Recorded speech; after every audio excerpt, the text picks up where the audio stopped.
Boa noite para todos.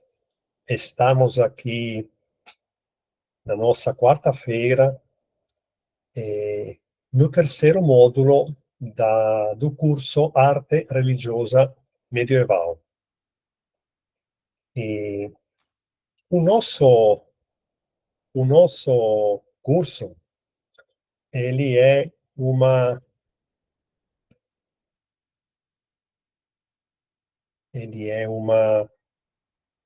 O nosso módulo de hoje, ele vai ser com o...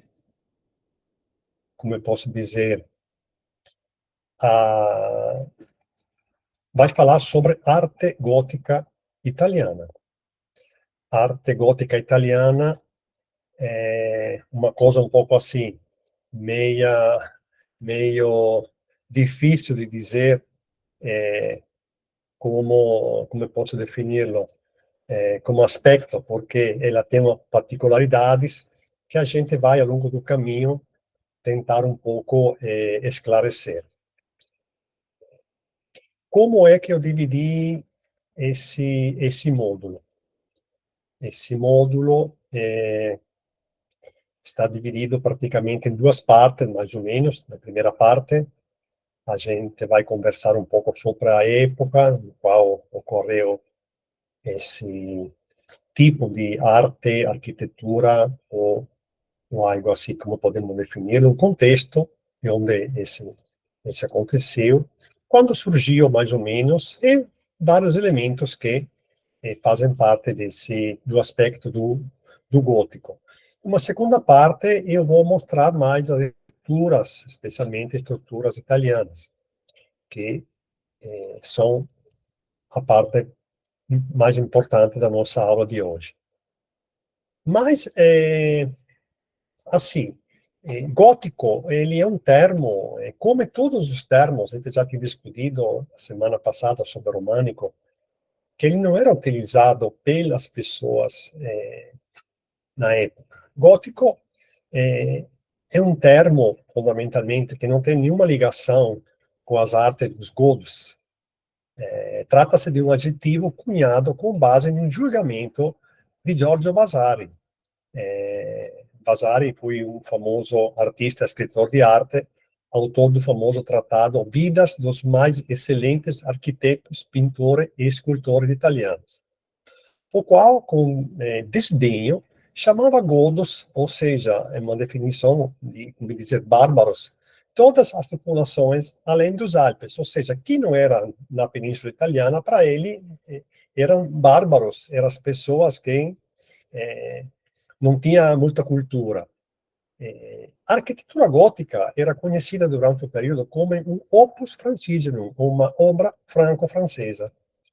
De fato, Vasari considerava a arquitetura europeia do século XIII e século XIV monstruosa e bárbara, diferente e, de certa forma, antiética à arquitetura clássica e, portanto, aos seus olhos, como classicista, incompreensível e incivilizada. O termo, então, foi mantido pelos historiadores por convenção, mas hoje não tem nenhuma conotação crítica, ou seja, ele é um termo que se tornou um termo tradicional, um termo utilizado, e não tem nenhuma, como se disse, não tem nenhuma crítica ou, vamos dizer assim, tirar valor a esse tipo de arte. Aqui é para ver como era o tal de Vasari. Esse aqui do lado é o texto que ele escreveu como autor. É interessante porque Vasari não é só a pessoa que falou do gótico de forma um pouco estranha, mas ele é considerado um dos primeiros historiadores da arte da, da história. O contexto histórico do gótico. Aí a gente tem que fazer uma reflexão. Essa aula é gótico italiano, mas não podemos falar de gótico italiano sem abranger de forma bastante ampla o contexto onde o gótico praticamente nasceu, ou seja, a área francesa, ela é considerada o contexto no qual se desenvolveu praticamente esse tipo de arquitetura e de arte. Contexto histórico. Estamos em meados de 1100. Durante esse período, a monarquia francesa começou a se fortalecer, buscando consolidar e expandir seu controle sobre o território. Isso incluía combater a independência dos senhores locais e integrar territórios à coroa. Nesse momento também, houve ou estava ocorrendo um crescimento significativo da cidade e do comércio. A França, nesse caso, veremos depois, diferentemente da Itália, ela estava se tornando quase uma nação, tinha um poder bem estruturado, tinha uma monarquia já bem, como eu posso dizer, com as próprias características formadas. Na Itália, é o contrário. A Itália era mais uma, como eu posso dizer, distribuição de poderes em várias partes. No caso, o papado, por exemplo, tinha afirmado o seu domínio apenas sobre a faixa central da Itália. Em Nápoles, formou-se o reinado dos Angevinos, uma família nobre de origem franca. Na Sicília, o território era administrado pelos aragoneses das Espanhas, não descartando que os normandos estiveram lá também nessa época, levando a própria cultura também. Em outra área da península, contínuas lutas favoreceram a ascensão ao poder de alguma família, e com elas o nascimento dos senhorios, os senhorios, não sei como se pronuncia em português. Esse tipo de poder era que família, os mais fortes, atribuía a si próprio os cargos políticos da cidade e depois passam o poder escolhendo os seus próprios sucessores, ou seja, a família que reproduzia o poder de pai em filho. Isso era o que acontecia em várias áreas da Itália. Mais tarde a gente vai ver quando abordaremos as igrejas italianas bem de perto isso. Também importante é o contexto histórico da igreja. Naquela época, a igreja estava passando por reformas importantes, que visava combater a simonia. A simonia é, ou simônia, a compra de cargos eclesiásticos, e reforçar a moralidade do clero. Novas ordens religiosas nasceram e ordens já ativas tentavam recuperar aquela espiritualidade primitiva que a igreja de Roma parecia ter perdido. Ou seja, tem um momento de mudança, óbvio, quando a gente vive, acontece, não tem como. Mas isso era totalmente diferente, como se fala, da como era na França. As mudanças já tinham começado no século X, na realidade, quando a ordem beneditina, que seguia a chamada regra de São Bento, resumida na conhecida fórmula ora et labora, ou seja, reza e trabalha, sofreu uma reforma que deu origem à ordem de Cluny, uma ordem religiosa monástica fundada em 909 e nomeada assim por ter sua origem na abadia de Cluny, na França. Ali tinha esse aspecto que a igreja estava um pouco desviando daquilo que deveria ser os pressupostos, e tinha uma série de pessoas que estavam querendo voltar àquele estado da igreja pobre, numa sociedade bem diferente daquela que estava se formando, dentro do contexto da igreja. No século XI, um posterior relaxamento do rigor moral e religioso da ordem de Cluny, ligado ao crescimento progressivo do poder econômico e político também, porque a igreja crescia junto, levou ao nascimento dos cistercenses, uma ordem fundada em 1098 em Cister, perto de Dijon. Daí vem o nome cistercense. Sob a liderança de Bernardo de Claraval, os cistercenses defenderam o retorno ao antigo domínio da pobreza e da essencialidade, ou seja, teve um desenvolvimento e dentro do mesmo, como eu posso dizer, movimento que estava tentando retornar a uma situação mais amena na igreja, o Nino se tornou também uma situação um pouco mais assim, de elite, vamos dizer assim. E dentro disso teve essa parte, liderada por Bernardo, que formou essa ordem. O que tem a ver essa coisa com o gótico, essas duas ordens? Aí é o seguinte, as posições da Ordem de Cluny e dos cistercenses marcaram as duas almas, vamos dizer assim, da arquitetura gótica, que, de fato, apresentaria duas direções estilísticas. Aquela da Ordem de Cluny, que era caracterizada por uma extraordinária articulação estrutural e pela procura de uma decoração rica e viva, ou seja, querendo mostrar a igreja como uma coisa importante. Ao contrário, aquela dos cistercenses era marcada pela sobriedade das formas e pela essencialidade da estrutura. Tudo isso, essa diferença de perspectiva, será importante quando iremos trabalhar para entender o desenvolvimento do gótico na Itália. Esse é um aspecto que vocês verão quanto é interessante essa diferença de perspectiva. A arquitetura gótica, um símbolo dela é, como sabemos, a catedral. Quando a gente fala gótico, vem na mente aquela igreja grande, cheia de aspectos interessantes. Mas, inicialmente, o gótico não é que ele nasceu, vou construir uma igreja gótica. Não. Houve uma fase de transição durante a qual características que se tornaram elemento primário do gótico foram acrescentadas à estrutura românica. Ou seja, a maioria das igrejas góticas tem como base uma igreja românica. Ao menos as primeiras que começaram a chamar-se como tal, tinha como, às vezes, estrutura quase total, uma igreja românica.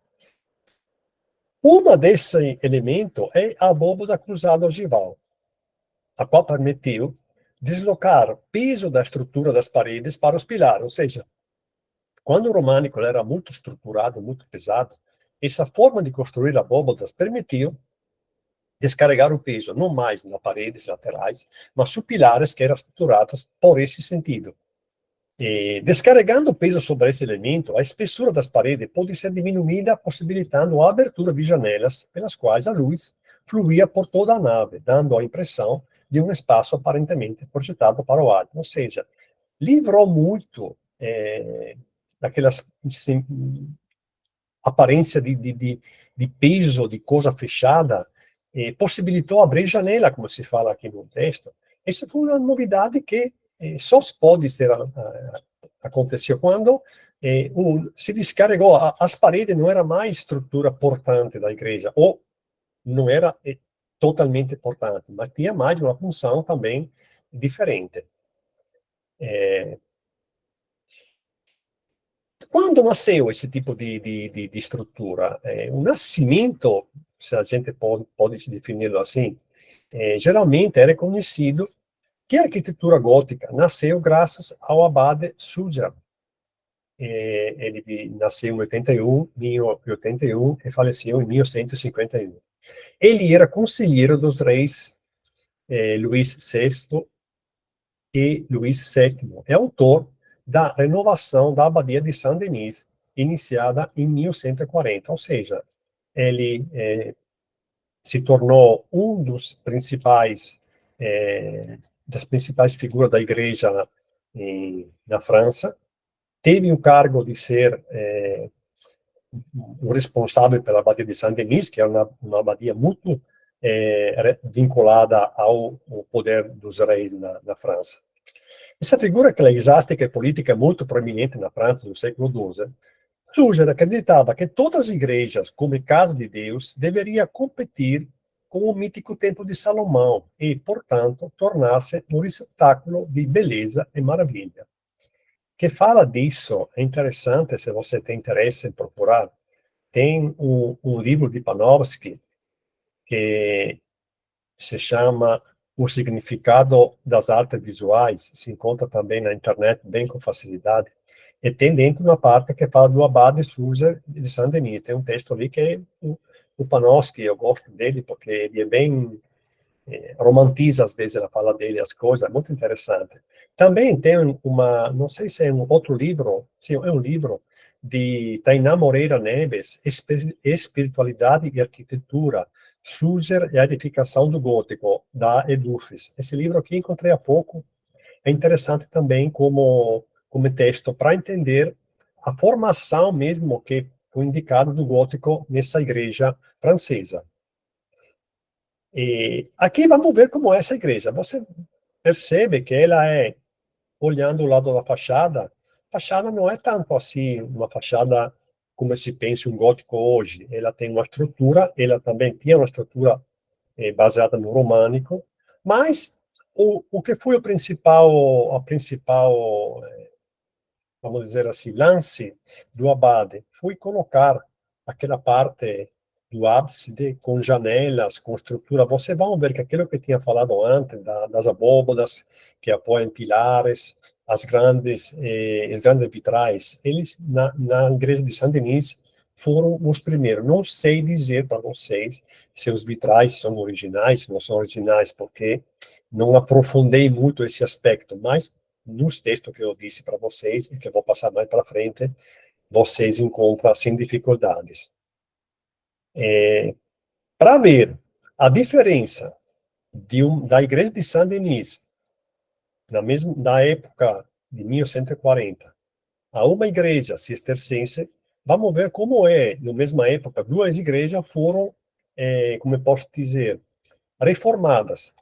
A cistercense, como a gente falou, era bem simples, não tinha nenhuma figura, nada exposto bem, não tinha nem uma rosácea na frente, só sete janelinhas bem pequenas, parece que não nem tem os vitrais coloridos.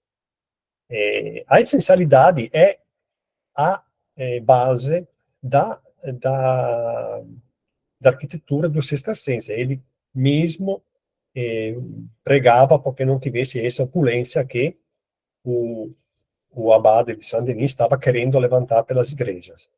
Também olhando dentro, você percebe que ela é praticamente muito românica como estrutura, tem ainda colunas muito pesadas, mas tem a característica das abóbadas que já, os vitrais lá na frente, na entrada, que já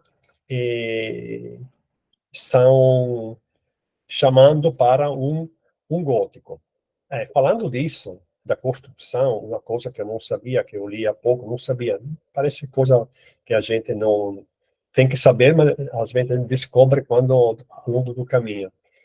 Um texto, não me lembro de que fala da construção das igrejas, eles falam que a igreja era construída começando do lado do altar e depois se vinha na parte da entrada e da fachada, ou seja, a fachada ela é o último elemento que é bem construído nas igrejas. Veremos isso na Itália, porque lá foi uma coisa muito interessante como aspecto. Características gerais da arquitetura gótica. Aqui vamos um pouco mais na parte técnica. Internamente, eles têm, depois veremos algumas fotos para explicar melhor. Tem o arco ogival, a abóbada cruzada ogival, como aquela que vemos aqui, que seria essa abóbada aqui, que tem aquela cruz lá em cima. Divisão horizontal do espaço em três vias. No caso das igrejas francesas, quase todas têm três naves. Tem pilares, trifório e clerestodes, e com janelas polícromas. Esse termo depois vamos ver nas imagens que são mais fáceis para entender. Rosáceas mais complexa que no estilo românico, ou seja, a rosácea ela já começa a ser maior e ter também um trabalho de escultura, de vitrais, muitas vezes, bem rebuscado. E pode ser baseada na forma também hexagonal ou octagonal, não é necessariamente redonda, como no românico era uma forma predominante. Externamente, é interessante a estrutura que tem arcobotantes e contrafortes, fachada com torres laterais, e tem uma utilização bastante grande de estátuas colunas, chamam, ou seja, você verá depois esse aspecto também.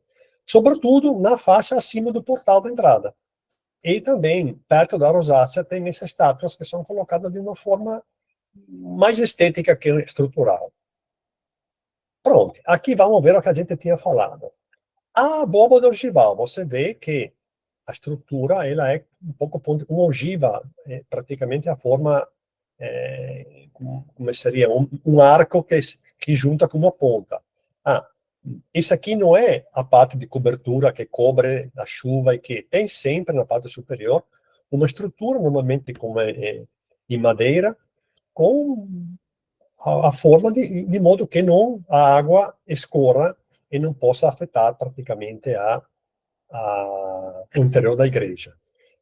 E o arco-botante é que essa parte aqui lateral tem anche a escrita arco-botante. Essa aqui não é uma cobertura, são tipo vigas laterais que a gente verá nas imagens diretamente das igrejas, que suportam praticamente a estrutura porque ela não cai para fora, ou seja, que essa coluna enorme que está dentro, que suporta a abóboda, ela poderia, como eu posso dizer, deslocar lateralmente, mas tem um arco que vai suportando devido a um contraforte do lado. É uma forma arquitetônica bem estudada, bem interessante.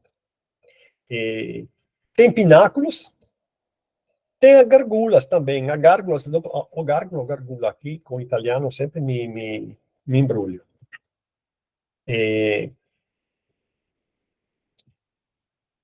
Isso acontecia porque essa estrutura tão rebuscada, com arcobotantes e vários pilares? É porque, dada a extraordinária altura das naves centrais, o arquiteto insistira na utilização do chamado arcobotantes, semi-arcos colocados fora da parede, ou seja, fora da igreja, perimetral, que exerceram uma eficaz função de contraimpulso. Como eu disse, a igreja tenta, como eu posso dizer, explodir para fora. Essa aqui faz de modo que ela não exploda, ela empurra para dentro as paredes das igrejas, os pilares, equilibrando as forças do impulso da estrutura interna. A presença constante de arcobotantes, já difundidos na época românica, da tinha, mas não tanto quanto, permitiu reduzir a espessura das paredes e pilares, como eu tinha dito, esvaziando o espaço interno da igreja e, sobretudo, abrindo grandes janelas capazes de criar, com as suas cores, atmosferas intensamente sugestivas. Ou seja, a luz na igreja gótica ela é fundamental, ela é uma coisa que no românico, quase ao contrário, estava totalmente fechada. Aqui vemos também como eu falei, uma igreja como se fosse em construção, com vários arcos. Os arcobotantes são esse peixinho lateralmente aqui é mostrado também esse contraforte arcobotante, mas vemos aqui mais com detalhe, o arcobotante seria aqui, essa peça, que como se fosse um arco, que ele tem como eu posso dizer, a função de empurrar o muro de forma que ele não caia para fora. O clestório que eu falei seria praticamente a forma da janela ogival. Essa janela se chama de clestórios. O trifório é uma espécie de nicho interno, como feito arco, mas que não dá para nenhum acesso. É mais uma forma estética, para não deixar uma parede totalmente lisa, foram colocados essa tipologia vamos dizer assim, de estética, de objeto, não sei definir agora, me falta a palavra. As torres laterais, como eu tinha dito, você vê aqui bem claramente como as torres laterais estão presentes.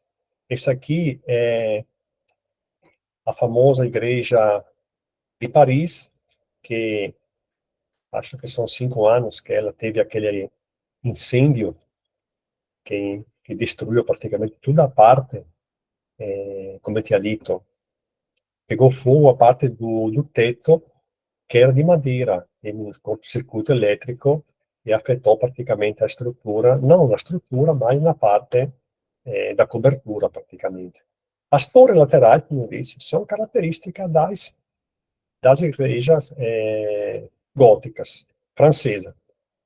Aqui na frente, essa faixa aqui de baixo, que eu falei que são as estátuas pilares, são mais estéticas, porque fundamentalmente o suporte é dentro desse pilar aqui, ao lado da porta principal. Temos aqui, um detalhe, essas estátuas colunas, muito interessante, que representa várias pessoas relacionadas à igreja. Não vou detalhar qual seria, porque é muito tempo. Também, como eu falei, a rosácea mais complexa também, elaborada com vitrais, escultura. Isso é um aspecto que com o gótico se aprimorou muito.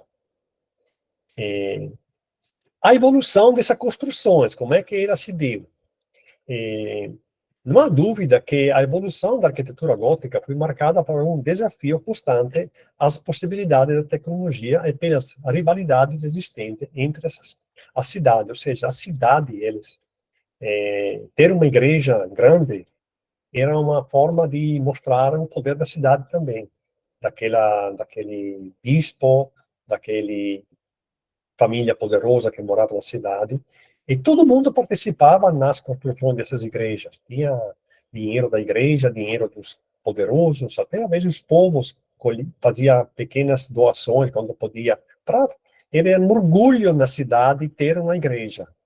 E isso impulsionou a criação de edifícios cada vez maiores, com fundações cada vez mais profundas e abóbadas cada vez mais altas. Ou seja, começou a cercar a altura pelo gótico era uma coisa impressionante, até porque, diferentemente do romano, subir alto, você alcançava os céus, era um símbolo como de alcançar as deidades. Isso é uma coisa bem interessante do ponto de vista teológico. Isso tem vários aspectos que podem ser elaborados e trabalhados.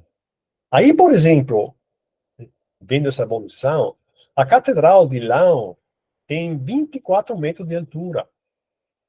A de Paris, que a gente falou, tem 32 metros e meio. De Amiens, 42 metros.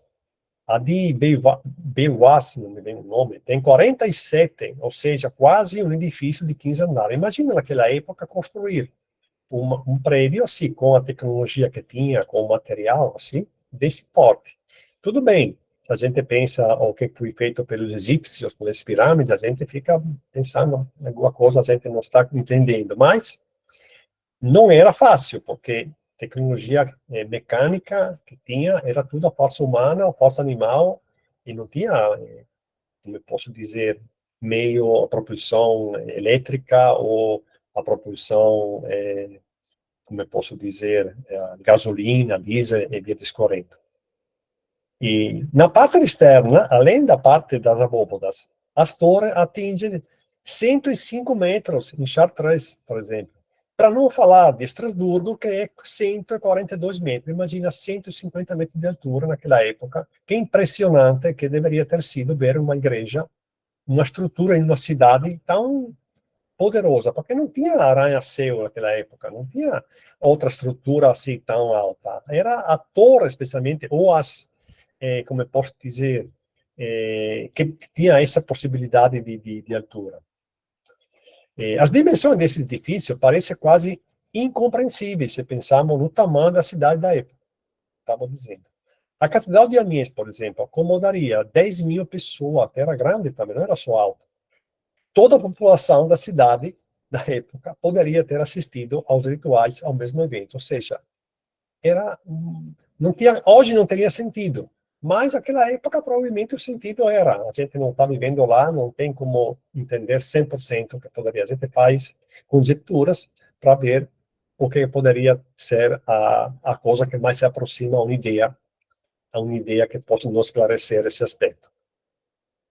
Aqui mostro para vocês essas igrejas que eu falei, Notre Dame de Laon. Agora, olha, interessante, todo mundo nomeava Notre Dame, a igreja, é uma coisa interessante também. Tem poucas com outros nomes. Esse aqui com 24 metros, você vê como são muito parecidos, ou seja, aquela forma que inicialmente começou-se, depois, querendo ou não, se manteve as duas torres laterais e isso na fachada, se entende. E um portal maior grande e os dois laterais, porque normalmente as igrejas eles tinham 3 naves, como eu tinha dito. Ainda não tinha igrejas com mais naves, tá? Vamos ver mais para frente. Notre Dame de Paris, como eu mostrei antes, também, ela é com as duas torres. Tanto para mostrar, aqui tem um desenho do século XV que mostra como deveria ter sido a igreja naquela época, ou seja, tudo bem, é uma coisa assim, não tem proporções, mas como o autor, ele imaginou, ouviu e reproduziu uma estrutura de uma igreja naquela época, ou seja, ela se sobressai da cidade de uma forma que quase não tem nem lógica, mas era isso que um tempo as pessoas estava querendo. E outra catedral, Notre-Dame de Amiens, ela é 42 metros. Você vê já fora a estrutura grande, uma rosácea já muito rebuscada, as estátuas, as colunas na frente também. E o interior, já um interior bem elaborado, ou seja, tem colunas que não são as clássicas colunas de a viga quadrada ou redonda, não. Eles têm um trabalho também na coluna bem particular. E dá para ver quanto ela é para o alto, ou seja, se a gente pensa o sentido que teria uma coisa hoje tão grande, em um lugar também frio como era a França, no qual, se tivesse um aquecimento dentro, não teria como esquentar um lugar tão alto, como você sabe, o calor, quando você esquenta um lugar frio, ele vai subindo e o frio fica embaixo, ou seja, não teria condições de esquentar uma coisa dessa, porque é, não teria mesmo como fazer uma coisa desse tipo. É, outra igreja de Notre Dame também, aqui, é, interessante, de 50 metros de altura, aqui também, já para ver ainda mais a altura, os vitrais que estão também do lado do altar, as colunas muito compridas, muito, assim, imponentes como estruturas. Chartres também, 105 metros. Olha que aqui a estrutura grande. Obviamente, a gente fala de igrejas, mas muitas vezes essas igrejas, eles fazem parte de uma abadia, ou seja, ela é a igreja da abadia. Tem estrutura no qual a igreja é grande, mas o contexto da abadia que está ao redor é ainda maior, porque a igreja não era só pelos fiéis da missa dominical, vamos dizer assim, hoje, mas era um lugar de vida também das pessoas que cuidavam dessas estruturas. Notre Dame, por exemplo, de Chartres, a parte interna, olha que vitrais que tem hoje, super interessante. Imagina a luz, quando tem a luz que bate de fora, as cores que a gente percebe dentro da igreja também, como eles são bem vivas, não são as cores assim, é, tênues, são cores muito, como eu posso dizer, vivas. Essa aqui que eu disse, a Catedral do Notre Dame de Estrasburgo. A altura dessa catedral é impressionante, 142 metros. Aqui também é aquela clássica estrutura com a três naves, a nave principal no meio, e a altura, as abóbodas cruzadas sempre, é aquela clássica estrutura mesmo que desenvolveu na França. Um dos aspectos, agora, voltando a detalhes que a gente pensa, quando a gente pensa no gótico, são essas duas figurinhas aqui, as gárgulas e as quimeras. E o que seria esse aqui? Agora, essa quimera aqui, eu sei que vocês vêm na mente na hora aquela história de Victor Hugo, que eu sei que a personagem principal era Esmeralda, não me lembro o nome, era Quasimodo, acho assim, o Corcunda de Notre Dame.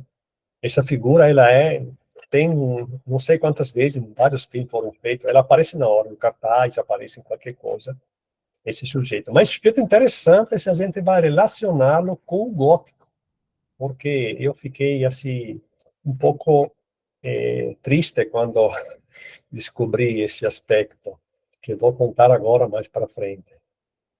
Você vê a diferença, esse aqui é um animal, como se fosse vamos chamar assim, um ser antropomorfo, vamos defini-lo de uma forma assim. Esse aqui é diferente, esse aqui tem uma função, que seria a função de descarregar a água da chuva, isso aqui não, vamos ver como seria. Aqui, no caso de Notre Dame, as gárgulas são medievais. eles são feitos para que a água cai, tem que levar ela em um canto, porque senão a água caindo, passando na parede, ela desgasta as paredes, suja a parede, gera problemas, até infiltrações que não deveria cair em certos lugares.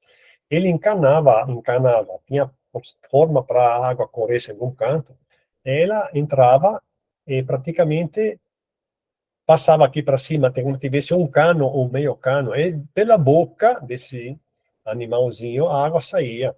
A gente hoje chama de calha, não sei como se chama aqui no Brasil, em italiano, esse tipo de estrutura se chama de doccione, na igreja de Milão, que depois a gente vai ver, tem muitos. Como disse, as gárgulas são medievais, feitas no século XIII. Agora, que ele era da mesma forma que a gente viu na foto, ou diferente, é difícil, porque as igrejas passaram por infinidade de trabalho, de coisas. Imagina uma igreja na França, na época da Revolução Francesa, quando matavam um rei atrás do outro, a igreja era vista como um colaborador do poder monárquico, foram saqueadas, invadidas. Naquela época, as igrejas estavam também meio acabadas, não queriam reformá-la. Tinha pessoa que queria até derrubar as igrejas. Imagina como ela era, não era bem bonitinha como é hoje, não. As igrejas de um tempo, até o século XVII, XVIII, ela era lá em vários lugares da Europa, na França, na Itália também. Ele estava meio assim, não digo arruinada totalmente, mas vou mostrar uma foto depois para você para entender como poderia ter sido na igreja naquela época. E assim, o que aconteceu?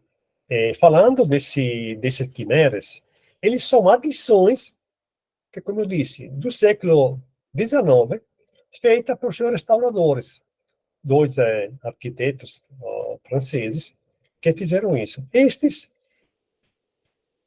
pensando na vida romântica do período medieval, adicionaram, no caso da igreja da nossa, como se chama o nome, não me lembro, de Paris, Notre-Dame, 54 estátuas de animais e seres fantásticos, um parapeito que cerca as torres da catedral. Ou seja, esses seres aqui não existiam quando a igreja foi construída. Aí eu penso, aí como era? Era diferente. A gente verá depois que, como a gente vê hoje, o gótico, ele é uma contínua atualização,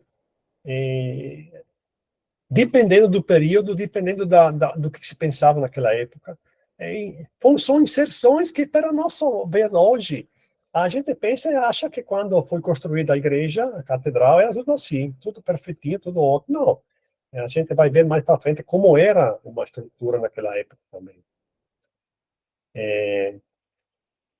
Só que aconteceu que o sucesso foi tanto naquela época que para muito parece que elas sempre estiveram ali. Ou seja, também depois, a geração depois deles, que viram, ninguém vai pensar, até que não tinha informações, não tinha como é hoje possibilidade de ver as coisas ao longo do tempo como era. Aí acontece que a gente se acostuma em ver uma coisa e acha que sempre era assim. Não tem. A gente vê às vezes foto de cidade onde a gente mora, que tem 50 anos, percebe que tem, fica, não, eu moro aqui hoje. O tempo era assim. Imagina voltando no tempo por 500 anos, 600, 700, como era? Pode ser que nem a cidade existisse naquela época. A gente fala do Brasil, se a gente volta naquela época, aqui no Brasil nem tinha essa estrutura, porque ainda não tinha chegado o famoso portugueses, que começaram a fazer o que eles fizeram até então nesse país. Mas isso é o que ocorreu ao longo do caminho. Para quem tem interesse nesse assunto, tem um livro maravilhoso. Ele tem em inglês, vocês procurem naquele site de internet lá que se encontra também em PDF. Tem em inglês, em francês, espanhol. Em português não encontrei, mas uma desses idiomas ajuda bastante. É interessante, grande, são 500 páginas. E ele conta toda a história desse aspecto da igreja, como era, como vem, ele vai até falar sobre os animais reproduzidos, que eles foram reproduzidos assim, um sentido teológico, um sentido até humanístico. Ele fala no texto dele que esses animais, ele fala que humano, animal, o humano vem do animal, tem uma série de coisas que ele vai elaborar discussões que são muito interessantes. Vale a pena procurar e dar uma olhada. E a Itália, aí vamos lá no nosso ponto agora mais interessante. Como eu disse no início, a Itália era totalmente esmiuçada em pedacinhos. A gente fala Itália, mas eu continuo dizendo que é um termo que a gente está utilizando. Mas naquela época ela era, deveríamos chamá-la corretamente, Península Itálica, porque tinha uma série de reinados nessa botinha que definir Itália um tempo não tem sentido, porque não era Itália. Itália se formou 160 anos e pouco atrás, como país, antes não era, tinha outros nomes. Mas assim, como eu tinha dito, tinha, por exemplo, na parte central, essa aqui que a cor é roxo, isso aqui parece que é roxo, sim, que tinha o estado do Papa, ou a parte sul, como eu tinha dito, teve os normandos, teve os aragoneses, teve os franceses no Reinado de Nápoles. Nápoles também é uma grande cidade do tempo. Palermo não se fala. Palermo, no século XI, final do XI, XII, era uma das capitais mais rica da área mediterrânea. Super interessante essa, essa cidade. Eu tenho lá um informador agora que me está informando sobre isso. Agradeço muito pelas informações, foi muito valiosa para mim. Palermo, como eu tinha mostrado também, tem a igreja românica, se transformou um pouco, não muito em gótico, mas tem aspecto interessante também nessa igreja de Palermo. As outras igrejas góticas que veremos aqui para frente na Itália, eles são espalhadas em várias áreas assim, mas não, a gente não vai analisar muitas, porque eu quero me focar mais em detalhes desse gótico italiano que são interessantes para ser analisados. O que foi o motor, no caso, do gótico italiano? Se na França foi aquela divisão entre a igreja, na Itália, durante o século XIII, final do XII, XIII, nasceram as chamadas ordens mendicantes, cuja regra previa a renúncia de qualquer forma a qualquer forma de propriedade. Entre estas, as maiores foram a Ordem dos Dominicanos, fundada por São Domingo de Gusmão, e a dos franciscanos, formada por São Francisco de Assis, dois que vocês com certeza já conhecem, sem que eu fique muito explicando essas duas figuras. Foi assim que as igrejas franciscanas e dominicanas, comumente chamadas de igrejas celeres, buscavam a pobreza mais absoluta. Essas igrejas que começaram a construir, de antemão já digo, ele tinha até telhados de madeiras, nem de telhas, como poderia ter outras igrejas. Era desprovida de torres, ou seja, as igrejas que ele começaram a construir eram assim, simples. Porque era esse ordem de mendicantes, eles não viviam fechados dentro dos mosteiros, como acontecia antes. Ele não vivia fora do campo, lá em lugares com tudo, com a agricultura, com todos os seus bens de sustentação. Ele mais trabalhava na cidade, pregando o cristianismo na cidade como uma força que tem que pregar para a pobreza, para a humildade, para que tem necessidade, entendeu? Isso é interessante. Eles não tinham fonte de renda, ele vivia como o nome mesmo, mendicante, era mendigo. Ele vivia de esmolas. ele rezava, fazia pelas pessoas, e as pessoas passavam esmolas para ele para poder se sustentar, comida e coisa. Mas não tinha nada, ele não tinha estruturas próprias, não tinha casa, não tinha nada. A propriedade praticamente não existia nessas duas ordens. E, na Itália, o gótico também nasceu, porque, óbvio, a França ela não era fechada. O movimento das pessoas, o movimento também dos artífices, dos construtores, também uma coisa interessante, as peregrinações que estavam acontecendo naquela época para a Terra Santa, eles passavam determinados pontos, tinha as igrejas, várias igrejas que a gente pode pensar góticas, eles são também pontos de encontro dessas peregrinações. Saint-Denis também, ela era uma igreja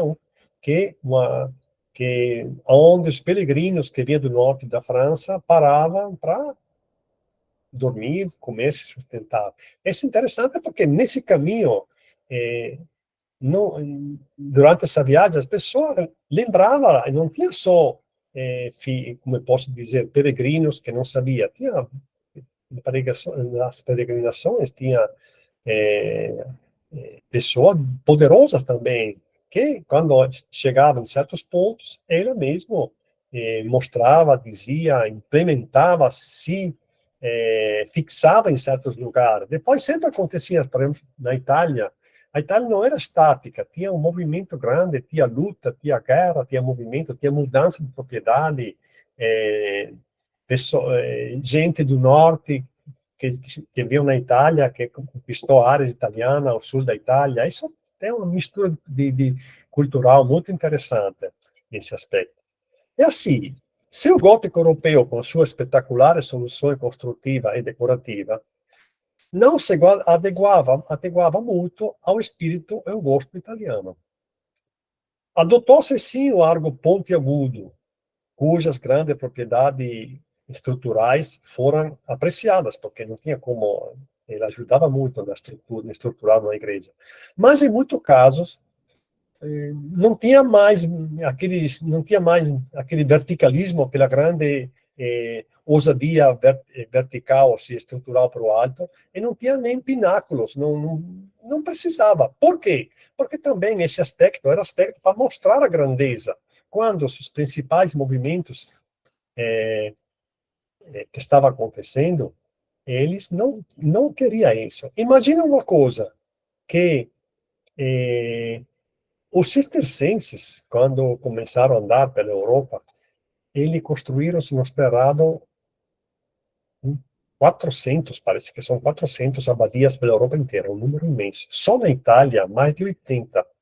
E tudo tem aquele aspecto ali, não de poderosidade, de grande estrutura. Como eu estava dizendo, esta falta de interesse pelo gótico deve-se a vários fatores históricos e culturais.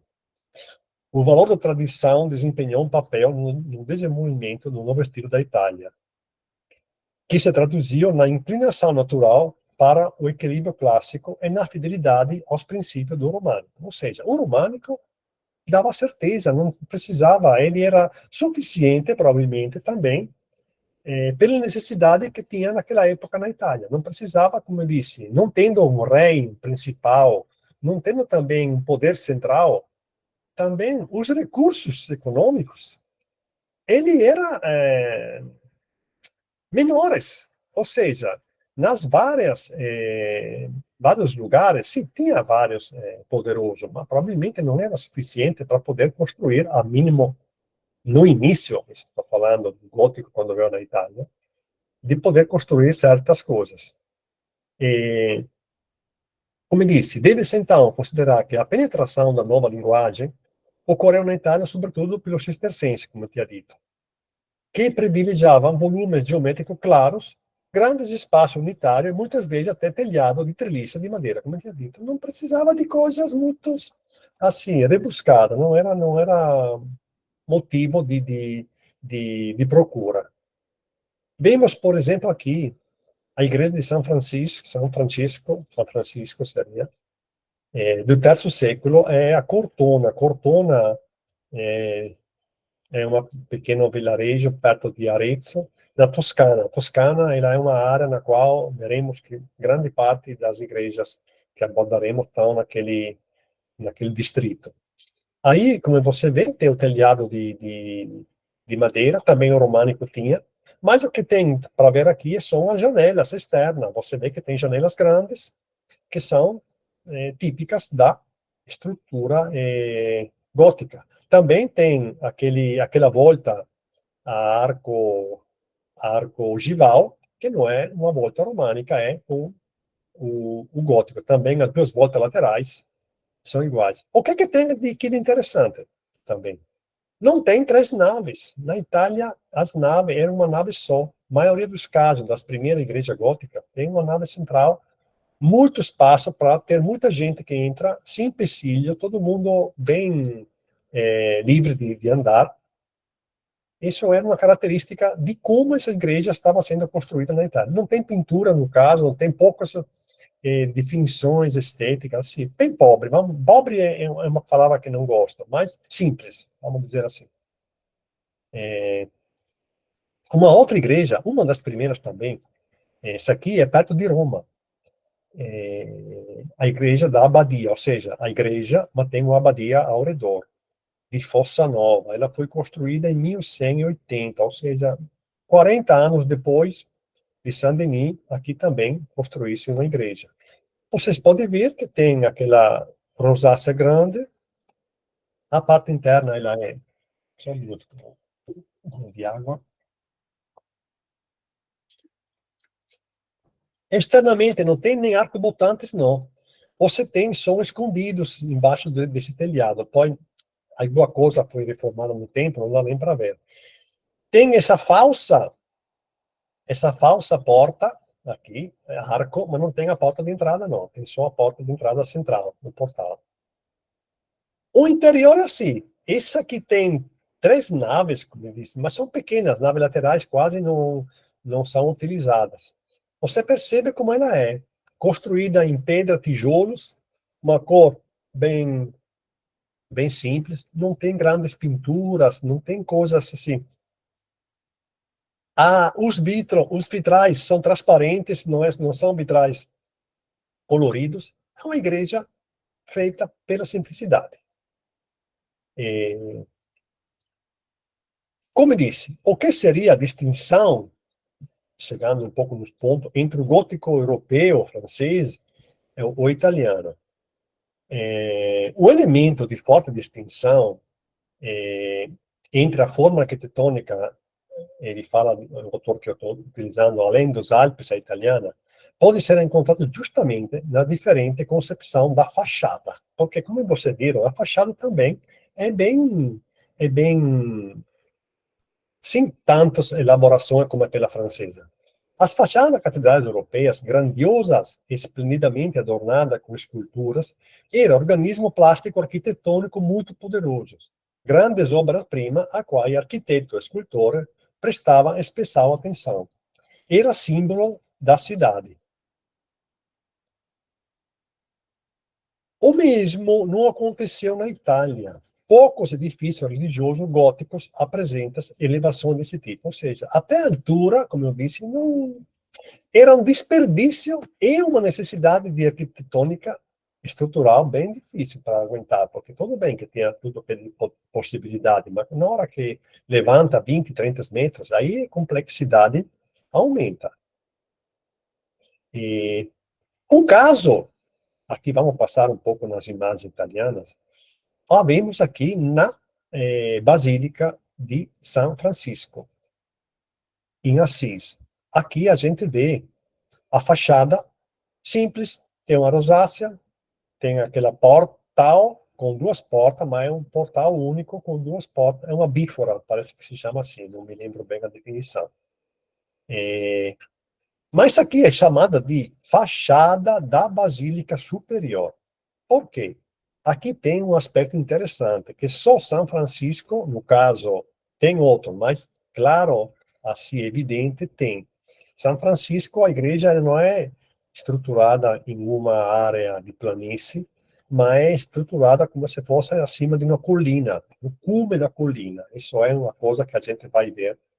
E aqui a gente vê somente a parte da basílica, mas ao redor aqui tem tudo o complexo da abadia, que é um complexo muito grande. Essa igreja, não sei quantos anos são, também houve um terremoto que danificou muito, mas tendo registros de fotos e tudo, quase milimétrico de como era, a igreja foi totalmente restaurada e quase parece ela antes de ter o problema do terremoto. Infelizmente, essas áreas aqui, de várias igrejas, são áreas que o terremoto acontece e danifica bastante. A Basílica de São Francisco de Assis. A Basílica de São Francisco de Assis, tendo sido concebida como uma espécie de martírio, outra coisa interessante, ela não era como nasceu, ela nasceu para ser o lugar de sepultamento do santo, porque o São Francisco se tornou muito importante, muito famoso quase no início, e o Papa daquela época, ele definiu que quer fazer uma coisa, não é um mausoléu, mas um lugar para ele ser sepultado, e criaram essa estrutura. Essa estrutura, ela apresenta uma estrutura arquitetônica bastante singular, e hoje é composta pela sobreposição de três edifícios distintos. Isso que é uma coisa interessante. Tem uma cripta, aqui eu coloquei errado, não é 19, é outro século, onde se encontra o túmulo de São Francisco, ou seja, é 19 porque ela foi reformada naquela época, mas ela existia antes. Tem uma basílica inferior, e tem um local de liturgia, que seria a basílica inferior, e na basílica superior, que a gente viu a fachada, é um espaço de pregação, de oração comunitária e reuniões oficiais da ordem, ou seja, ela tinha espaços diferentes para vários momentos de utilizo. Aqui vamos ver no detalhe. Como vemos aqui, a parte que de cima não tem a cruz, ela é a parte da fachada que a gente viu. Mas embaixo dela tem uma outra estrutura com um pequeno arco no meio, que seria a parte do meio, a parte própria da igreja onde tem a missa.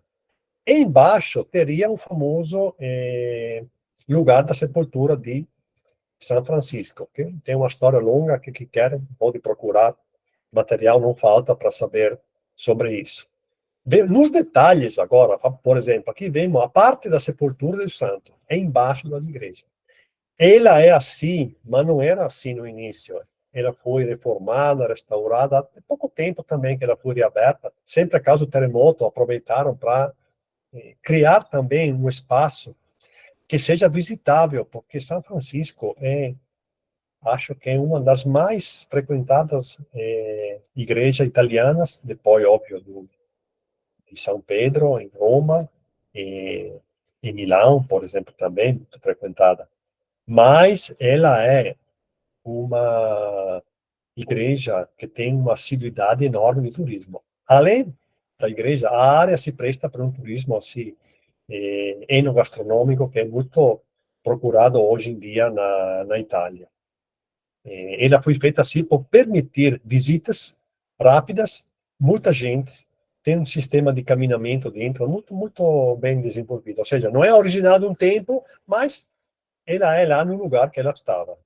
Aqui vemos como é a parte inferior, no meio, seria o interior dela. Aquela dá para ver os arcos cruzados. Ela é muito românica ainda, porque como na época se construía assim, utilizando ainda, como falava, o método românico. Diferentemente das outras que a gente viu, ela tem muitas pinturas, e muitas assim, é muito trabalhada. Por que isso? Porque causa de que trabalhou nessa igreja, que construiu essa igreja ao longo do caminho.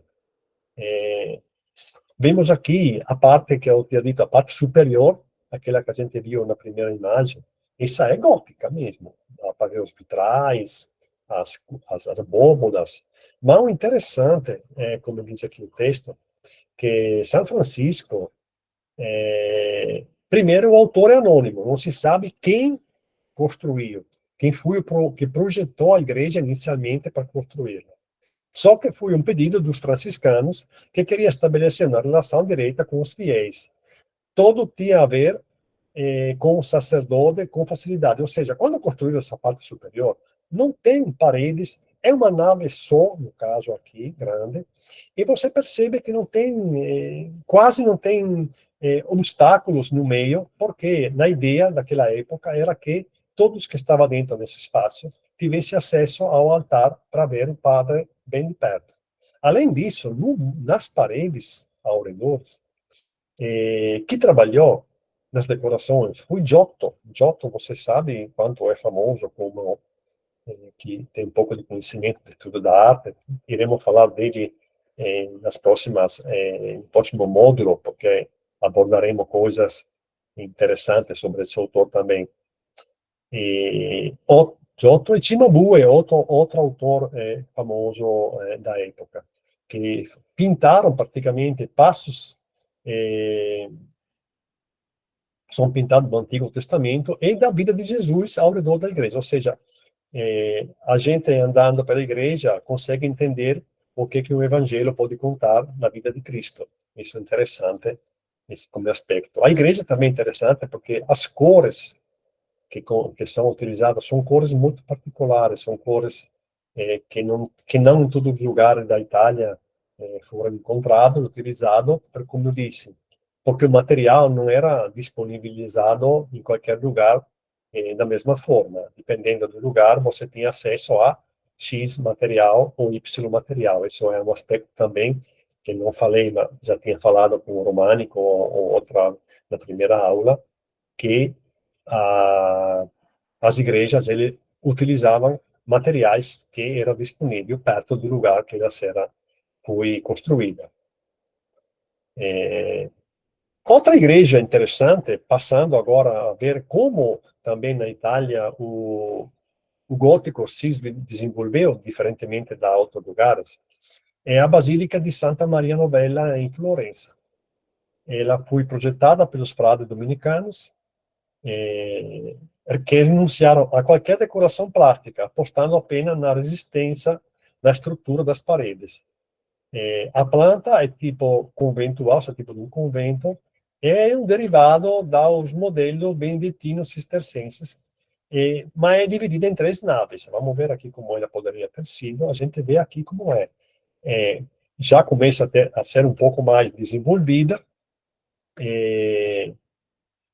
Obviamente também a época já é quando começou-se a intervenção em 1350, ou seja, já era um tempo que o gótico estava sendo utilizado, e definitivamente ela foi concluída com o aspecto que ela tem hoje, como a gente dá para ver, em 1920, ou seja, veremos mais para frente que essas fachadas que estão aqui, como eu disse, a fachada era a última parte da igreja que era construída, demorava muito tempo, séculos às vezes, para ser estruturada. Às vezes, que tinha pensado uma fachada, nem sabia como poderia, nem ele se espantaria se ele visse uma fachada desse tipo agora. Isso é interessante porque nas construções era deixada, muita igreja ainda hoje tem a estrutura, mas não tem a fachada na Itália. Você percebe que a gente acha que é normal, mas a fachada não é normal assim, porque era a parte mais cara para ser construída, vamos dizer assim, precisava de pessoas que trabalhavam especializadas, não tinha às vezes essa possibilidade. E como eu disse, a grande mudança que ocorria no tempo, invasões, uma comuna que entrava na outra, um poderoso que se impossava no terreno dos outros, ali era uma contínua dificuldade, não tinha segurança, estabilidade. Isso é uma coisa para ter bem em consideração também. Uma outra, bem parecida com a primeira aqui, você vê o estilo do portal, materiais também muito parecidos. Esse tem um motivo pelo qual eles são assim, que bem especificado no texto, tipo a Basílica de Santa Croce, sempre em Florença, mais ou menos da mesma época da outra. Florença, como eu disse, ela tem muitas igrejas, porque ela era uma área medieval, teve um desenvolvimento grande. A família Medici, naquela época, até 1500, ela teve um poder, uma força econômica, ela estruturou coisas que não se encontra facilmente em outros lugares. Ainda hoje, Florença é uma cidade, Florença e as áreas ao redor dela, da Toscana, que você percebe que naquela época medieval tinha uma possibilidade econômica bem alta, porque tem vários lugares, um perto do outro, com estrutura importante. Isso significa que tinha vários poderosos que tinham essa possibilidade de construir estruturas. Aí a fachada, por exemplo, a igreja foi construída entre 1295 e 1385, quase 100 anos. Mas a fachada atual, ela foi desenhada em 1837, instalada até 1953, mais de 50, quase 50 anos. E em 1863, peraí que estou lendo errado, a fachada atual foi desenhada entre 1837 e instalada entre 1853 e 1863. Pronto, aqui agora expliquei. A partir de um projeto do arquiteto Niccolò Matas, que se inspirou nas grandes catedrais góticas, como a Catedral de Siena e a Catedral de Orvieto. Ou significa que não tinha a fachada, mas esse tipo de fachada, ela não foi na criação daquela época, 1800. Ela vem inspirada nas francesas um pouquinho, porque você percebe que já que tem um aspecto das catedrais mais importantes da França, e daquela outra que a gente vai ver aqui para frente, que são modelos das fachadas que atualmente se encontram nas igrejas da Toscana. Dentro ela é, como as outras lá, por exemplo, com a parte da cúpula que não é na estrutura em abóbadas ogivais, mas ainda de madeira entrelaçada, sim, de estruturada. Interessante isso porque tem todos o resto dos aspectos que são góticos, mas a cobertura ela é ainda feita de madeira. Isso é sempre devido a que não precisava fazer uma coisa tão grande, era mais simples montar um negócio desse tipo. A grande estrutura de Florença, que aqui é dar uma atenção maior, é a Catedral de Santa Maria del Fiore. Ela nasceu mais ou menos na época das outras, mas o projeto é de o famoso arquiteto Arnolfo di Cambio. Foi ele, mas também foi a mão de outro também que atuou nessa igreja. A diferença entre as outras igrejas é aquela cúpula enorme que ela tem na parte do altar. Uma cúpula que tem uma história própria, que ela parece quase desproporcionada com a estrutura da igreja. Aqui na frente tem o famoso batistério que a gente tinha visto na semana passada, que ele é românico ainda.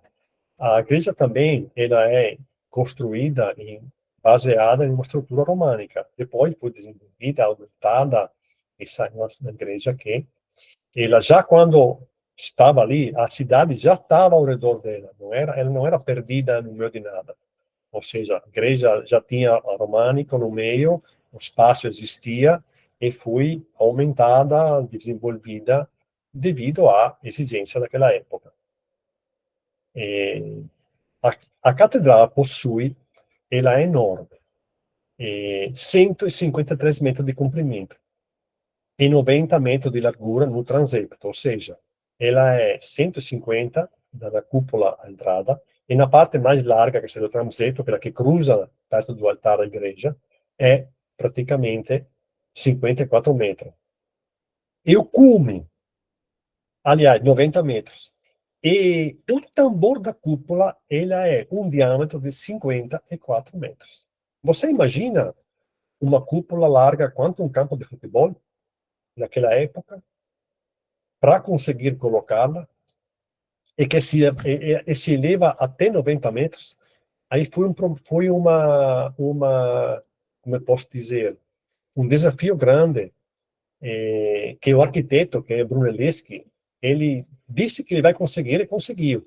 Mas, ao longo do caminho, os textos, o material de exposição fala que ninguém acreditava que ele conseguiria montar uma cúpula desse porte, porque naquela época não existia em nenhum canto uma estrutura feita desse grandeza.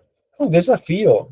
A família era mostrando conseguir fazer uma coisa, era, como eu posso dizer, enaltecer também o poder daquela época. A construção, ela se começou em 1296, Arnolfo de Cambio também, foi sempre ele que fez o projeto, mas depois passou sob a supervisão de Giotto. Giotto, famoso, que trabalhou também na igreja de São Francisco. E também depois para Francesco Talenti, outro autor famoso daquela época. A fim da construção, óbvio, se deu da cúpula, no caso, em 1436, ou seja, ela demorou para ser construída. Brunelleschi projetou e tudo, mas o tempo foi longo. A catedral de arquidiocese de Florença, ela pode acomodar até 30 mil pessoas. Imagina como é grande essa estrutura para ter uma tanta gente assim no interior. E aqui vemos ela como é. Ela é gótica, óbvio, dá para ver a estrutura das abóbadas, dos arcos, das janelas, como são. E aqui, vamos ver lado direito, a cúpula, como ela é. A cúpula, ela tem reproduzidos uma representação visual do juízo final. É interessantíssimo esse aspecto, que é um aspecto que eu estou também trabalhando pela minha tese, que fala sobre esse tipo de figura presente no juízo final, e irei também analisar um pouco mais de forma aprofundada essa cúpula também. E aqui vamos no ponto que a gente tinha falado. A Catedral de Orvieto e a Catedral de Siena. Você se lembra quando eu falei das fachadas? As fachadas das igrejas, que estava lá, que eu disse que ele foram construídas em 1800, 1850, a inspiração dessas fachadas, elas vêm dessas duas catedrais, a de Orvieto e a de Siena. Essas duas catedrais são contemporâneas, são muito parecidas, porque o autor, ele se inspirou bastante nas fachadas das catedrais francesas. Você já percebe que tem as semelhanças entre essas fachadas e aquelas das catedrais francesas. Tem as torres laterais, tem uma rosácea. O que diferencia essas fachadas são as pinturas que estão na frente. Essas são coisas de uma maravilha extrema. Pinturas, esculturas, são muito rebuscadas. E são como eu posso dizer, um fato estranho no gótico italiano. Ela é um aspecto que quase não se encontra em outras igrejas, mas que foi utilizado depois, ao longo do caminho, como referência na reforma ou na reestruturação de fachada de igreja ao longo do tempo. Tem um aspecto interessante para quem gosta de estrutura. Aí, pense, a igreja de Siena, que é aquela do lado direito, ela foi começada antes da igreja de Orvieto. Só que a igreja de Orvieto terminou antes da igreja de Siena, porque em Siena tinha um monte de problemas, tinha uma série de eventos, tinha brigas, tinha, não sei, fatos, como eu disse, que atrasaram muito a construção. Até o que trabalhou na igreja foi um dos técnicos, era o mesmo que trabalhou em Orvieto. Mas o que ele fez no Orvieto? É interessante, a estrutura de Orvieto, ela tem duas torres perto da fachada, do teto da fachada, cuja linha ela vai até o solo, quase, até a base da igreja. Aí por quê? São estruturas portantes, ou seja, são famosos estruturas no qual a igreja, a parede se apoia para não cair do lado externo. Aí em Siena se percebe uma coisa. Aqui em Orvieto tem 3 portas, tem 3 naves, cada uma está dentro de uma estrutura de torre, praticamente, bem delineada de cima para baixo, na linha contínua. Aqui, em Siena, não. Em Siena ocorreu alguma coisa. Por que ocorreu? Porque na hora que perceberam que quiseram fazer as portas na frente, colocar as torres, ainda ao longo do tempo, não cabia do mesmo passo. Ou seja, as torres, na descida, eles vão praticamente quase a cruzar com a nave lateral.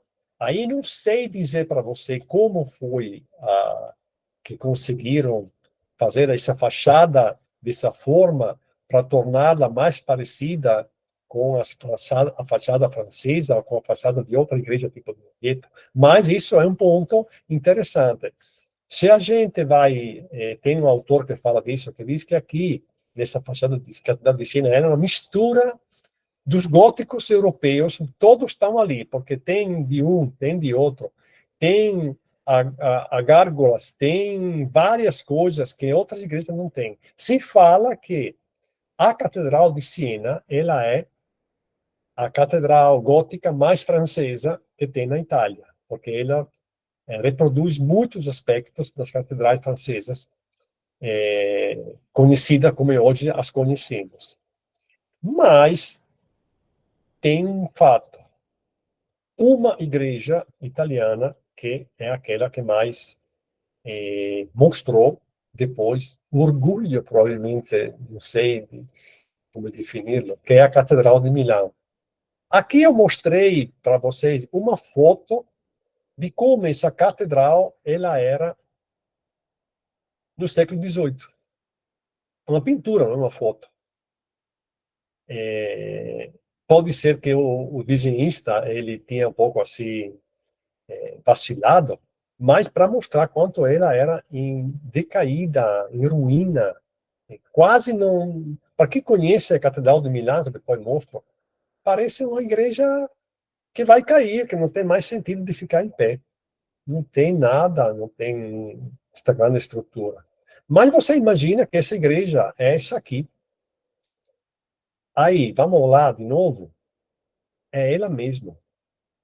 Essa aqui é a Basílica de Milão.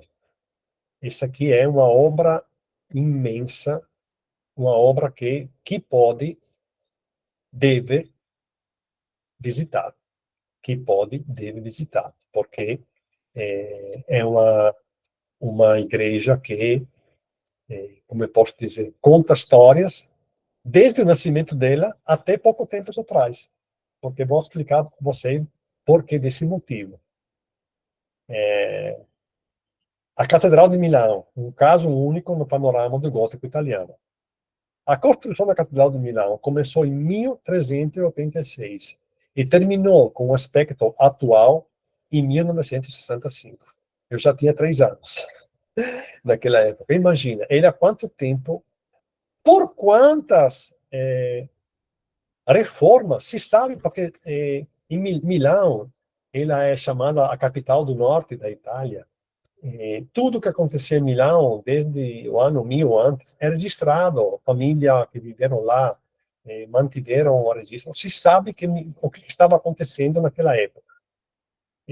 O construtor não é conhecido, mas sabe-se que vários arquitetos alemães, franceses e mestres construtores lombardos de Campione. Campione é uma região do norte da Itália que tinha muitos construtores de igrejas românicas ainda, vinha dessa parte que é perto com a Suíça.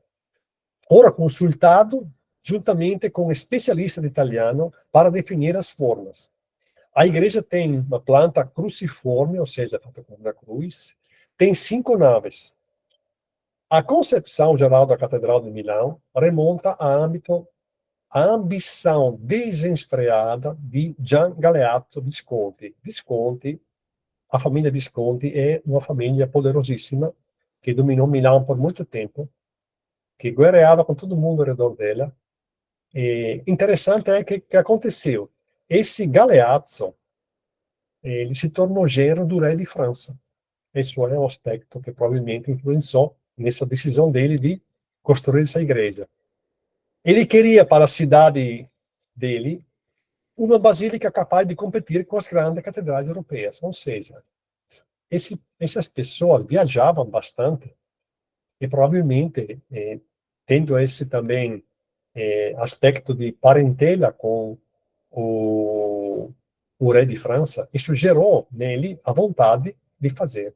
Tinha possibilidade? Tinha, porque quando uma pessoa vai em Milão, ela percebe que Milão era uma cidade, sempre foi grande, uma cidade com recursos, não somente a igreja, mas tem um castelo em Milão, com um parque enorme dentro, que é uma maravilha para ser visitado, naquela época, sempre aquela família que mandava na cidade.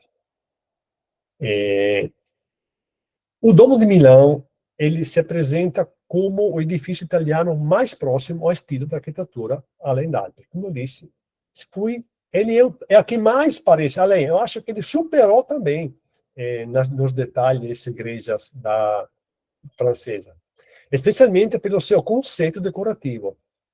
Por outro lado, ainda está bastante enraizado na tradição construtiva lombarda, porque a Catedral de Milão, de fato, ela carece completamente no verticalismo obstinado da arquitetura gótica francesa, inglesa e alemã, contrastando-a com forma mais equilibrada. Eu quero dizer que, se você vê, ela é muito grande, é muito larga, mas a proporção com a altura, ela não é muito alta.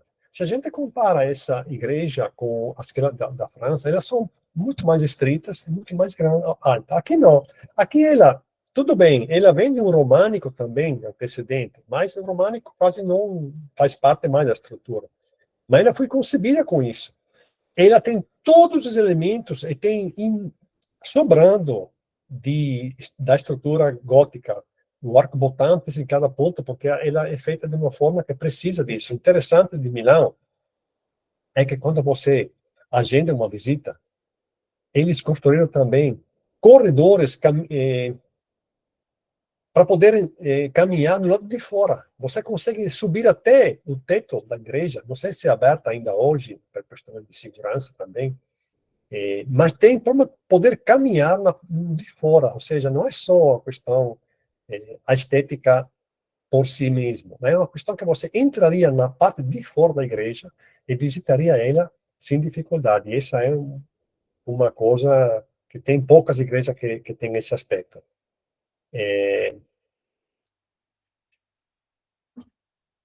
Ela tem 157 metros de comprimento e capacidade para receber até 40 mil pessoas. A Catedral de Milão é a quinta maior igreja do mundo. Mais majestosa delas são apenas a Basílica de São Pedro, em Roma. Aqui no Brasil tem a de Nossa Senhora Aparecida, mas é uma causa recente, não é daquela época. A Catedral de São João, em Nova York, também muito mais recente. E a Catedral de Sevilha, que também é bem antigona. Aquela ali posso dizer que se assemelha. De qualquer forma, é a maior igreja da Itália, já que a Basílica de São Pedro está localizada no Estado do Vaticano. Isso é um orgulho para o milanês. Não, a gente tem a igreja mais grande da Itália. Roma não é Roma, é Vaticano. Tem que ter bem claro isso. É bom, sempre quando se fala, quando se vai em Roma, se vai em dois países. Você chega em Roma, mas vai também em outro estado, que é o Vaticano, porque tem tudo a regra dele totalmente diferente. A Catedral de Milão é, no entanto, a maior igreja gótica do mundo. Isso é outra característica que os milaneses, que eles são gostam muito dessas coisas, bem mostram. Bem como o edifício religioso também, além de ser estrutura, ele alberga o maior número de estátuas que foram colocadas ao longo do tempo. Tem 3.400 estátuas colocadas nessa igreja. Imagina, bote junto uma da outra, 3.400 estátuas. Não são estatuinhas pequenas, são estátuas grandes também, grande porte também. E, além delas, ela tem 135 gárgulas. Milão também tem também 70 figuras de outro tipo. O que seria que essas figuras? Aquela outra figura de animais antropomorfos que se encontra na França, cá tem Milão também tem infinidade desse aspecto na igreja. Aí é para ir lá um dia e passar um dia inteiro visitando essa estrutura. Mas aí, terminando aqui com a nossa conversa hoje, se eu consigo terminar um pouco mais cedo, também não é mal. O gótico, ele se resume somente a igrejas. Não. O gótico, durante o período gótico, ele era acompanhado também de outros aspectos artísticos. Quase tudo relacionado, no momento que eu mostro aqui, relacionado às igrejas. Mas ele é bem interessante. Durante naquela época, imagina o século XIV, já próximo do Renascimento, quantas... Só falando de Giotto, que a gente falou, se a gente vai ver o que o artista fez, não tem como. Pensando que naquela época também Dante Alighieri tinha escrito a própria obra máxima, um dos textos mais conhecidos do mundo depois da Bíblia, pelo Ocidente, a Divina Comédia, ou a Comédia, como se chama chamar. Imagine que a Comédia de Dante, só para fugir um pouco do assunto, mas estamos falando da época que ele estava, ela foi escrita naquele idioma, como se chama, vulgar, o idioma, o italiano primordial. Toscana se falava aquela língua. E tem uma anedota interessante, que não sei se era um bispo inglês, que ele leu Dante, ele disse, Dante é para ler, só que para ler Dante precisa saber o italiano, porque ele é escrito em uma língua que ninguém conhece. Aí aconteceu que uma das primeiras traduções de Dante, ela foi para o latim. Isso parece uma coisa estranha. Por quê? Porque o latim era um idioma que na Europa as pessoas cultas conheciam. Ele era uma língua, ainda hoje, a língua morta, hoje mais uma língua que permanece ativa porque ela resolve qualquer coisa. O latim, você pode falar, se você conhecesse um latim, qualquer coisa você consegue expressar em latim. Não tem segredo para esse idioma. E imagina que Dante foi traduzido em latim para poder que as pessoas tivessem acesso à leitura dele que não conheciam o italiano, porque o italiano da Toscana era limitado ao lugar da Toscana. Mas vamos sair desse aspecto, mas é bom também lembrar de certas coisas. Aqui a gente vê aqui obras, não coloquei essa referência porque me esqueci, cheguei tarde, depois hoje de volta em casa, não tive tempo de terminar. Mas para mostrar que já uma arte interessante, já as proporções existem, não era mais como o românico, que tinha aquelas figuras que não se cuidava do aspecto estético da pessoa, se tinha proporcionalidade, não, agora era figura, escultura quase alto relevo, não era nem a 360 graus. Não, agora se começa já, também na frente das igrejas, a ter escultura muito mais rebuscada, mais definida, com proporções. Esse é um aspecto que o gótico carregou dali e mais para frente. Como podemos ver também na pintura, que vemos como, nessa parte à esquerda, se não lembro mal, é uma obra de Giotto também, dá para ver que tem Nossa Senhora sentada com Jesus no colo, ela está dentro de uma estrutura gótica, ou seja, até do lado aqui você percebe que a estrutura onde tem essa figura de, não sei se Nossa Senhora também, você percebe que o gótico está presente, ou seja, é um aspecto interessante também da ter em consideração. Uma última coisa é que o gótico, ele não se, eu sei que vamos saindo um pouco do aspecto religioso, mas no momento que em Florença, por exemplo, desenvolveu aquela igreja que eu mostrei para vocês, o poder florentino também desenvolveu estruturas no lado da cidade, utilizando o gótico. Esse aqui é o castelo, foi executado o projeto sempre por Arnolfo di Cambio, o arquiteto das igrejas florentinas. Esse aqui é gótico também. É um gótico civil, não é um gótico relacionado ao religioso, mas ele era, como eu posso dizer, junto com, ou seja, de um lado tinha a religião, e do lado tinha vamos chamar assim, secularismo, que ainda não era atuante, mas já na Toscana, o poder civil, ele era bem autônomo, dependia da igreja, mas já era, como vamos ver a outra cidade também, de um lado um, do lado outro. de mão dada sempre, mas cada um tinha a própria ideologia da levar, carregar. Aí, por exemplo, em outro centro na Toscana, que conhece outra estrutura gótica, sempre no âmbito de festa religiosa, por exemplo, acontecia em Siena. Em Siena tem o famoso palio, onde tem a corsa dos cavalos dentro da praça central. E você percebe aqui, aquela torre grande, é uma torre campanária quase, mas não é uma igreja, é vinculada a uma estrutura que é um palácio público, se chama, ou seja, era o palácio do poder, o palácio dos mandatários da cidade. Isso é interessante ainda hoje, outra cidade maravilhosa para visitar. Não é para ir quando tem essa festa aqui, porque o carnaval é quase, eu digo sempre, as pessoas falam do carnaval, mas que vai aqui naquele dia tem pouca diferença, não, não sei onde é a loucura mais avançada. Aqui é uma coisa impressionante em Siena. Outro lugar, por exemplo, aqui se mistura o gótico, por exemplo, como a gente tinha visto, Veneza, a Praça San Marco, tem a igreja de San Marco, que lá é um românico, mas que tem muitos aspectos também, depois desenvolvendo o gótico também. Como se diz, quando tem modificações, reformas, o estilo ou a ideologia estilística que tem naquela época, ela vai ser utilizada. Mas você percebe que do lado tem o Palácio Ducale, que seria o mesmo palácio onde morava praticamente o Doge naquela hora. Esse aqui é totalmente gótico. É um gótico que tem que se aproxima também um pouco com aspectos orientais, porque, como eu tinha dito a outra aula, Florença ela é uma cidade que tem essas prerrogativa, Florença, desculpa, Veneza, de ter relação com o Oriente por causa dos comércios dela. Aqui dá para ver ainda mais como as janelas, como são as partes. É um gótico utilizado no âmbito civil.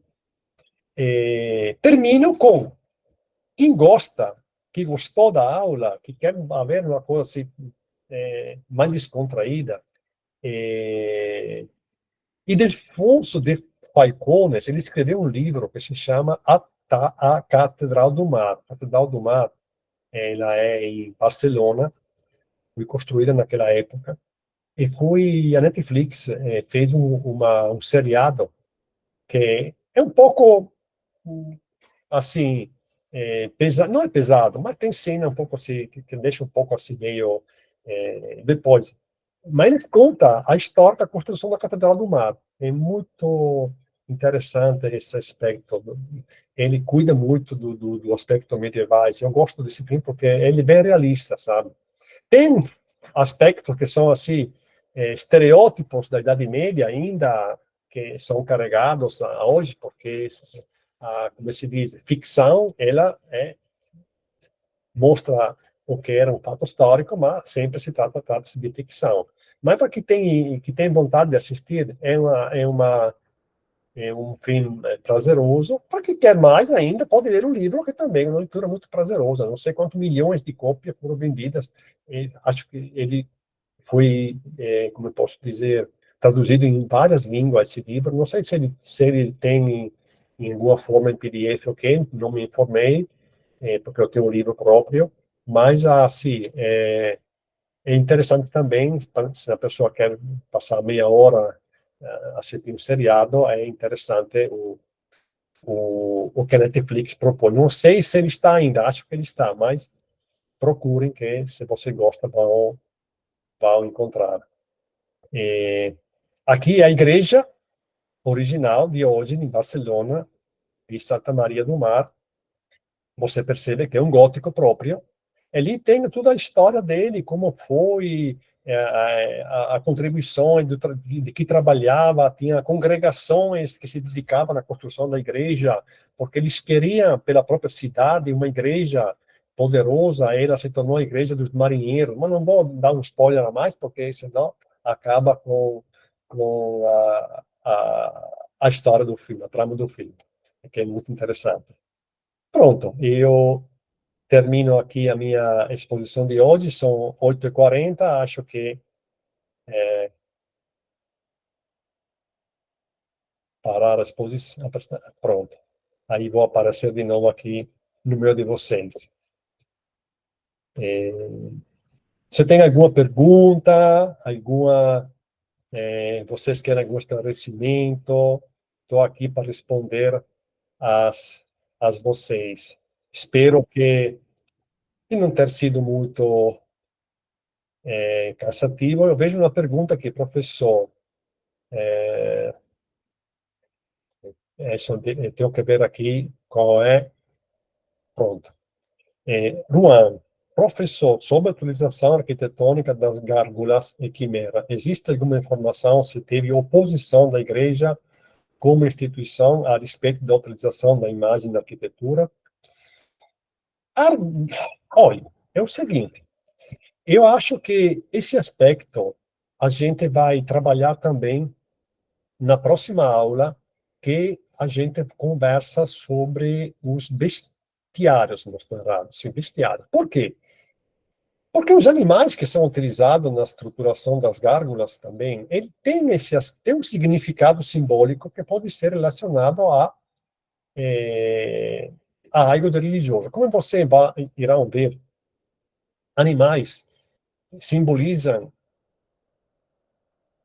são moralizantes, tem uma série de aspectos que os animais carregam e que vem ainda no início do cristianismo, dos primórdios. A gente vai ver textos daquela época, a próxima aula é muito interessante, vocês vão gostar dos aspectos lá do bestiário, que vão também, como eu posso dizer, eh, eh, ser relacionado com esse aspecto da igreja. Oposição, eu acredito que no momento da construção não teve oposição, porque a construção era feita pelas igrejas mesmo, ou seja, não é que um artista ele bota lá o que ele quer, óbvio, ele é pago por isso, ele não é como é hoje, que o artista se sente ou tem o poder, ou tem uma autonomia extrema, às vezes coloca figuras que todo mundo fica revoltado. Não, naquela época ele era a serviço de, era pago por, pago para, desculpa, fazer, e consequentemente eu acredito que, mas o autor do texto que eu falei, o francês, que fala das gárgulas, ele explica isso bem direitinho no texto dele. Ele até tem teorias que são um pouco, que eu nem conhecia, mas, Juan, se você consegue, esse texto você consegue baixar na internet, dê uma lida que vai ser interessante compreender esse fato aí. Eu vou dar uma passadinha aqui no chat, depois vou com Letícia, que levantou a mão. Só um minutinho, Letícia. Jefferson de Almeida, ele disse, a Catedral de Santa Maria del Fiore foi apresentada como gótica, mas aparece muitas vezes no livro da história como renascentista, sobretudo pela participação do Brunelleschi. Como atender essa situação? É verdade, ela tem esse aspecto, porque ela, na realidade, ela foi, Jefferson, terminada com já no pleno Renascimento, mas ela, o início dela, ela foi concebida como uma igreja com a estrutura gótica. Óbvio, se ela demorou 200 anos para ser completada, a cúpula ela foi praticamente terminada quase 50 anos depois do início da igreja.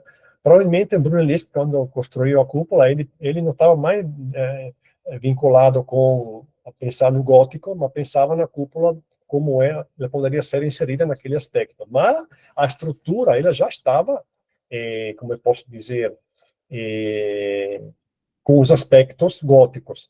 Aí é como a gente quer entender.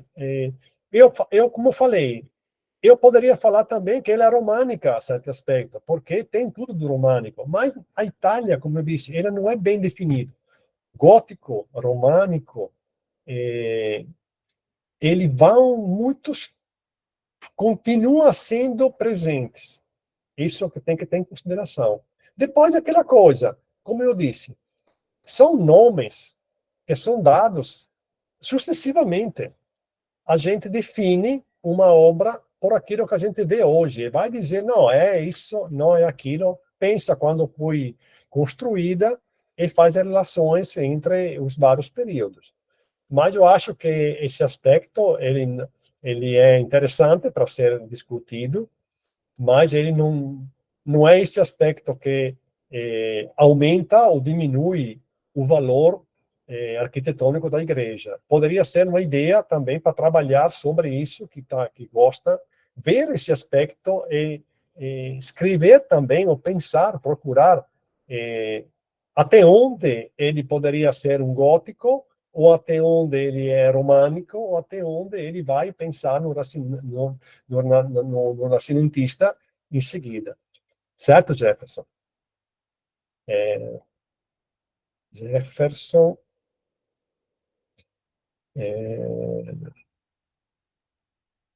Vou falar agora, passar a fala para a Letícia, que levantou a mão. Pode falar, Letícia. Ah, desculpa, não sei se expliquei para vocês, o que vocês, se foi claro, se vocês precisam mais de alguma informação, é só me dizer.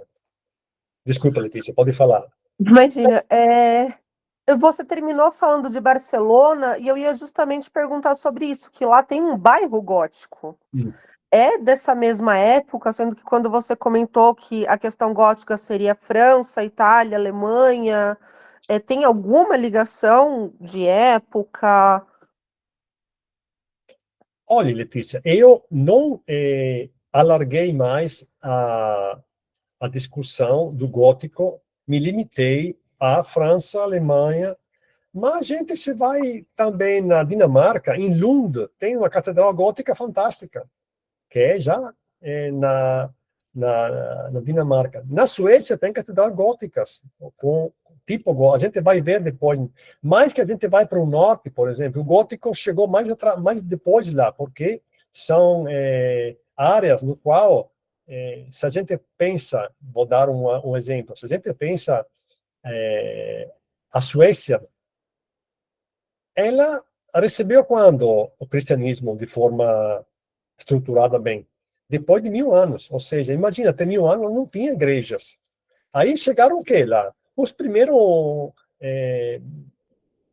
como eu posso definir, padres, monge, ela construía a igrejinha românica simples, depois a igreja um pouco mais aumentou. A gente vai falar aqui nas aulas também desse aspecto do gótico, das igrejas. A gente vai abordar também esse aspecto estrutural, arquitetônico dessa igreja, fora do âmbito italiano.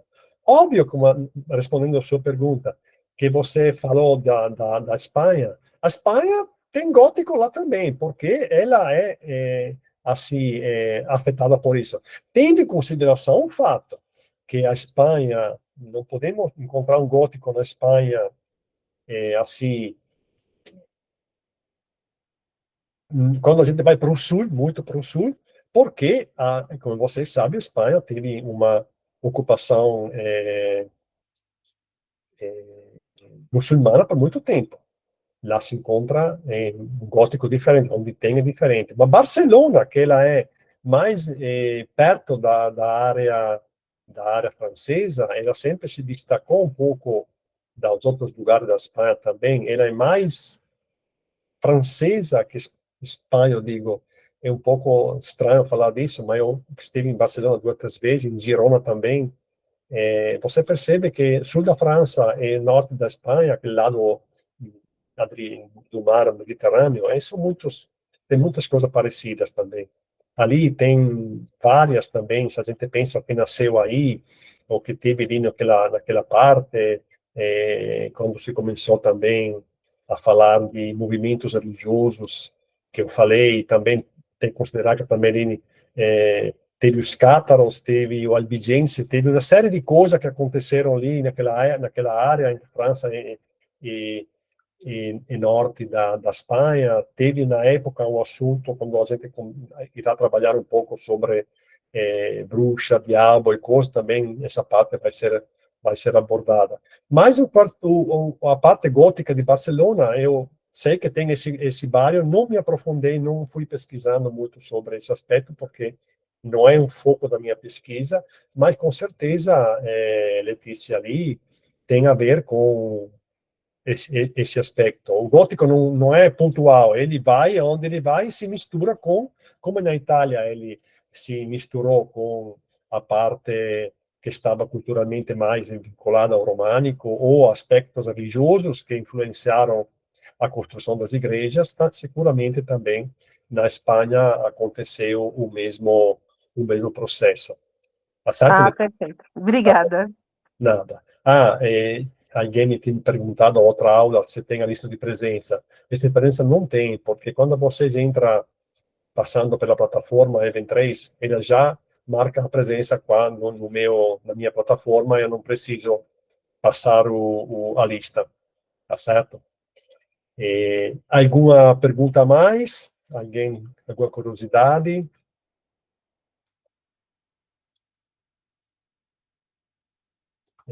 Aqui vou ver que tem algo no chat. Aqui vi que tem algo falando em Minas Gerais. Se alguém encontrar o livro de Michel Camus, me passa o link, porque não encontrei. Tá certo, Luciana. Eu vejo depois se eu consigo lhe passar o link, se encontro ainda, porque eu imprimi o livro e não, eu sei que está na internet. Tem site ali meio assim que se consegue. Jefferson, tá certo. Obrigado, Jefferson. Tá bom, então. Se não tem mais perguntas, eu termino aqui a minha apresentação. Espero, como eu disse, de ter sido bastante esclarecedor. E espero você na próxima aula. Eu gosto muito de falar de bestiários, porque foi uma das primeiras pesquisas que eu fiz durante minha graduação. E simbolismo animal também era parte da minha TCC. E eu sempre continuei dando, porque eu percebi que esse aspecto acompanha a Idade Média em qualquer período. Não tem como não pensar nos animais, no simbolismo. Vocês viram também aqui no gótico quantas essa presença é constante. E falar dos bestiários, de tudo aquilo que é atrelado a esses textos que foram escritos em uma certa época da Idade Média, vai ser bem, bem interessante. Então, eu vou fechar aqui a gravação. Eu desejo para todos vocês uma boa noite. E muito obrigado pela presença de vocês. Espero vê-los de novo na próxima quarta-feira. Uma boa noite de novo e até lá.